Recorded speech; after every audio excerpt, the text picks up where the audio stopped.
مجھے یہ پوچھنا تھا کہ اگر دو بھائی سگے بھائی آپس میں اگر ناراضگی یا لا تعلقی ہو تو وہ کتنے دن تک لا تعلقی رکھ سکتے ہیں؟ وہ ایک تو پہلے وہ تاثرات، پیارے پیارے بچوں نے بڑی پیاری پیاری اداؤں سے غوث پاک کا ذکر خیر کیا. اللہ سب کا ذکر قبول فرمائے، سب کو برکتیں دے، سب کو حاجی بنا دے، میٹھا مدینہ دکھا دے.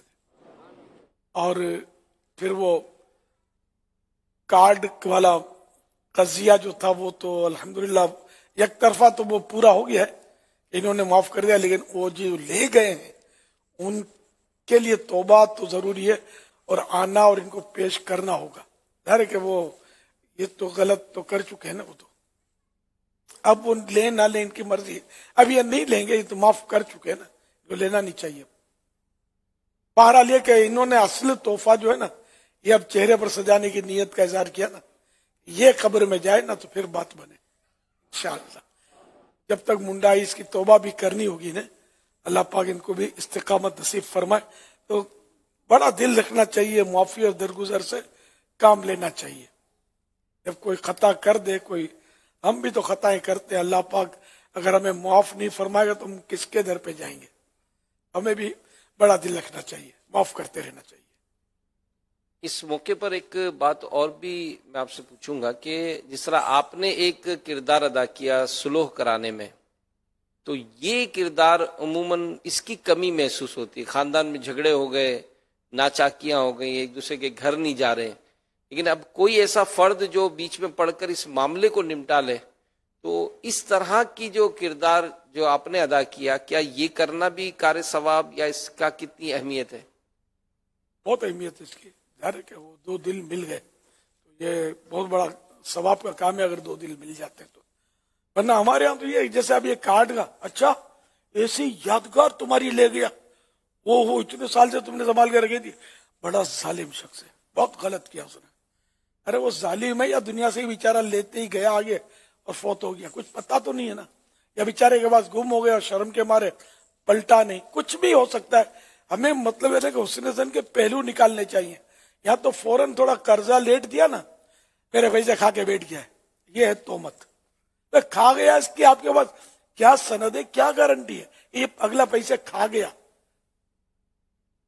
آپ 100 سال تک بھی یہ نہیں کہہ سکتے کہ یہ کھا گیا. کوئی بھی مجبوری ہو سکتی ہے جس کی وجہ سے وہ لوٹا نہیں سکا. اور ہاں یہ خود کہتے ہیں نا کہ میں کھا گیا ہوں، یہ ایک الگ بات ہے. ورنہ ہم مطلب ہمارے پاس دلیل کون سی ہے اگلا کھا گیا؟ یہ عام ہماری بول چال میں یہ سب نوٹ کر لیں، یہ بولتے ہیں پیسے کھا گیا فلاں، میرے پیسے کھا گیا. ایسا نہ کیا کریں، نہ کہا کریں ایک دم سے کہ وہ پیسے کھا گیا، جب تک کوئی واضح قرینہ نہ ہو. تو اسی طرح مطلب یہ کہ وہ بیچارہ وہ ظالم تو کہہ نہیں سکتے، کیا پتا وہ کیا اس کے ساتھ مسئلہ پیش آیا جو وہ نہیں آ سکا.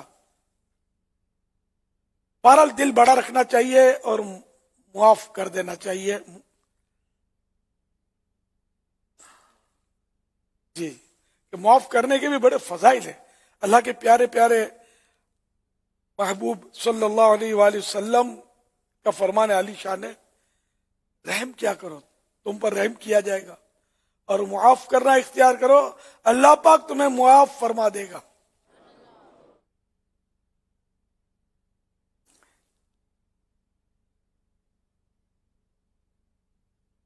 بارگاہ رسالت میں اعلیٰ حضرت نے کتنی پیاری بات کی ہے. ہم نے خطا میں نہ کی، تم نے عطا میں نہ کی، کوئی کمی سرورا تم پہ کروڑوں. یا رسول اللہ ہم تو کری خطا پر خطا، خطا پر خطا کر رہے ہیں، اور آپ ہیں کہ عطا پر عطا کیے جا رہے ہیں. تو ہم تو ان کے غلام ہیں نا. تو معاف کر دینا تو یہ عظیم الشان سنت ہے، اور آپ کو اللہ پاک نے خود حکم بھی دیا ہے، خود العفو، اے محبوب معاف کرنا اختیار کرو. وہ فتح مکہ کے موقع پر وہ بڑے بڑے مجرمین جنہوں نے پیارے آقا صلی اللہ علیہ وسلم کو مکہ مکرمہ سے ہجرت کرنے پر مجبور کر دیا، اور ستانے میں کوئی कसर नहीं छोड़ी थी, इतना सताया, राह में कांटे बिछाए और बहुत कुछ, मतलब पत्थर मारे और क्या क्या किया। लेकिन प्यारे आका सल्लल्लाहु अलैहि वसल्लम ये सारे मुजरिम जमा थे, फरमा दिया ना, ला तसरीब अलैकुमुल यौम, आज तुमसे कोई मुतालबा नहीं है। आज मतलब प्यारे आका ने हाँ माफी का ऐलान फरमा दिया। हम तो उसके गुलाम है ना कि दुश्मन आ जाए तो चादर भी बिछा देते हैं। प्यारे आका ने तो अपने खून के प्यासों को माफ कर दिया। हम अपने भाई को माफ करने के लिए तैयार नहीं है, अपनी खाला को माफ करने के लिए तैयार नहीं है, मामू को नहीं छोड़ते, सगे भाई को माफ करने के लिए तैयार नहीं है, तेरे जनाजे में नहीं आऊंगा, इस तरह मतलब बोलते हैं, तेरी मैयत में नहीं आऊंगा। तू ना आवे तो घर बैठना यार, तेरे आने से क्या होना है, तो कौन सा उठा के जन्नत में रख देगा। अपनी सादत, अपनी महरूमी है कि मुसलमान के जनाजे में शिरकत तो सवाब का काम है। अब तो और भाई के जनाजे में तो जरूरी है सर वो शिरकत करना, अखलाकी भी फर्ज है, बात सूरतों में फर्ज ही हो जाए, किसी और को पता ही नहीं चला। जिन जिन को पता चला उन पर तो फर्ज किफाया होता है मुसलमान का जनाजा पढ़ना, तो भाई पर भी यूं फर्ज किफाया तो है ना, पढ़ेगा तो फर्ज अदा करने का सवाब मिलेगा। और किसी ने नहीं पढ़ा तो भाई भी फर्ज का तारिक हुआ, किसी ने भी अगर जनाजा नहीं पढ़ा तो बहरहाल मुख्तलिफ सूरतें हैं। तो ये इस तरह गुस्से में लोग कहते हैं और वाकई नहीं जाते, ताजियत में नहीं जाते, मैयत में नहीं जाते, शादियों में नहीं जाते, और मतलब फासले बढ़ाने पर तुले रहते हैं। ये शैतान मतलब वो सारे मसले करता है और इल्म की कमी की वजह से ऐसा हो जाता है, इसलिए वो माफ करना इख्तियार करें। हजरत सैयदना अनस रदियल्लाहु अन्हु से मरवी है कि हुजूर सरकार नामदार सल्लल्लाहु अलैहि वसल्लम ने इरशाद फरमाया, क़यामत के रोज ऐलान किया जाएगा, जिसका अजर अल्लाह पाक के जिम्मे करम पर है वो उठे और जन्नत में दाखिल हो जाए। पूछा जाएगा किसके लिए अजर है, वो ऐलान करने वाला कहेगा उन लोगों के लिए जो मुआफ करने वाले हैं। वो हजारों आदमी खड़े होंगे और बिला हिसाब जन्नत में दाखिल हो जाएंगे।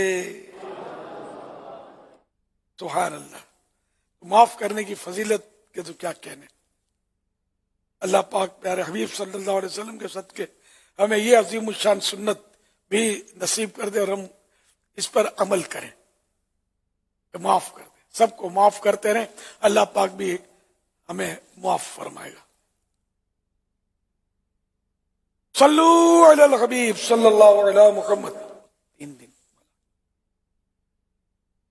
अच्छा, वो एक दो दोस्तों में जो जुदाई हो जाती है तो कितने दिन जुदाई रहना, और ये इस सिलसिले में सही बुखारी शरीफ की हदीस पाक में है, अल्लाह पाक के प्यारे प्यारे नबी सल्लल्लाहु अलैहि वसल्लम ने इरशाद फरमाया, किसी मुसलमान के लिए जायज नहीं कि दूसरे भाई से 3 दिन से जायद सलाम कलाम क़त्आ करे। अब यहां यह है कि कोई सी अगर शरअन कोई इजाजत हो जिससे कि बद मजहब है तो उससे तो दूर रहना है, कि कोई भी ऐसी जायज सूरत हो तो वो अलग बात है। तो वरना हमारे यहाँ तो बस वो खावा का जाती रंजिश होती है, मेरे को यूं क्यों बोला, मेरे को दावत नहीं दी, मैं गया तो मेरे को मुंह नहीं दिया, लिफ्ट नहीं कराई, पूछा नहीं, मेरे पर तंज किया, मेरे पर हंस रहा था, मुस्कुरा रहा था, मुझे देखकर ये तंदन मुस्कुरा रहा था। फिर वो इसने गट्ठा खोला और एक एक लकड़ी सबके हाथ में दी और फिर कहा गया तोड़ो, तो कड़ाक कर से आवाज आई, सबकी लकड़ियां टूट गई।